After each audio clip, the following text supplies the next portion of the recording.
Hello, this is Mike Anderson, your Government Affairs Chair for NAMB. Today is Tuesday, March 1st, 2011. First of all, I want to thank everybody for the wonderful emails and phone calls thanking us for our efforts on the fight on the Fed rule on loan officer compensation. I've also received a tremendous amount of emails want to know what the latest development is, so that's the purpose of this video, is to give you an update. As you know, we discussed last time that we were engaging with a law firm. Well, that has happened. We have engaged the law firms and we have sent in our retainer, and they are working around the clock right now to get this thing ready to be filed. We've compiled, guys, some of the best lawyers across the country with some good firms involved. This should be filed within days, not weeks. I cannot discuss the name of the law firms or what our compelling arguments are in that case, as you can understand, until this is filed. So that's really good news, and we will keep you updated. As soon as it is filed, you will know immediately. It will be public record. We will put it on a website so everybody can peruse it and take a look at it. Yesterday, there was a new development also. There was an industry letter sent to the Federal Reserve Board in opposition to the Fed rule on loan officer compensation, as it has to do with dual compensation. Signing on to the letter was industry. Of course, NAM signed on to the letter. It's signed by NAM, the Community Mortgage Banking Project, the Consumer Mortgage Coalition, the National Association of Home Builders, RESPRO, which is the Real Estate Service Providers Council, which I happen to be a member of, the Realty Alliance. The Realty Alliance is a group that are something like the 64, 65 top real estate firms in the United States of America.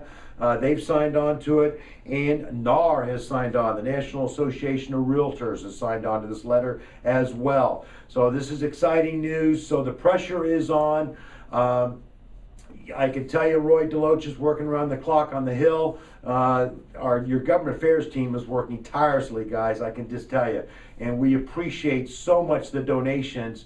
Without your donations, we never would have had the money to file this, to engage the law firm to get this lawsuit filed against the Federal Reserve Board. So we will keep you updated as things progress.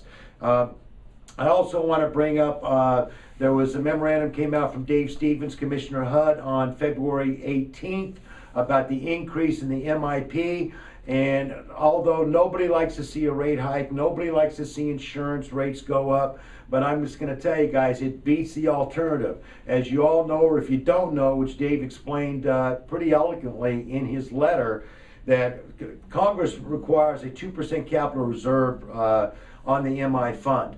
And they've been below that fund, and the primary reason is FHA accounts for 30 to 40% of every loan across America today. They are a vital role in our recovery. There's no question about it. And Dave Stevens gets that. I can tell you, Dave Stevens doesn't like to do rate hikes. I can tell you that right now, because he's really committed to this recovery.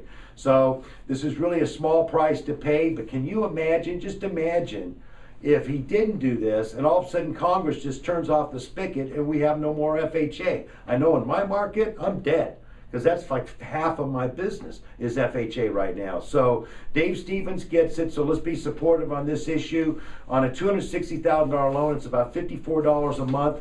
And guys, we're all creative. We are creative. We're not going to let a deal die over $54. We'll get the seller to kick in, help pay down the interest rate if we have to help absorb that, or I'll give up some of my compensation. Well, before April 1st I can.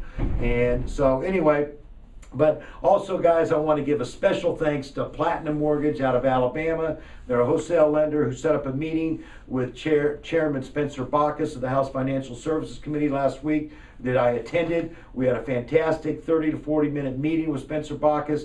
He gets it. He's going to do what he can to help. I also got a special thanks to Franklin American Mortgage, who was in Washington, D.C. last week. and asked Roy DeLoach to join them. It was the top brass from Franklin American. They are a great friend of the mortgage broker as well, and let's make sure we support them. And they met with their lawmakers in opposition to the Fed rules. So the momentum's going. And lastly, I want to give a very special thanks to Provident Funding, who's a good friend of the mortgage broker, for sponsoring this year's LEDGE conference. So thank you very much, guys. Let's all support these companies. They're doing a fabulous job supporting you and I. And the LEDGE conference is sold out. We'd love to get as many people as we can there marching on the Hill. We got a great lineup.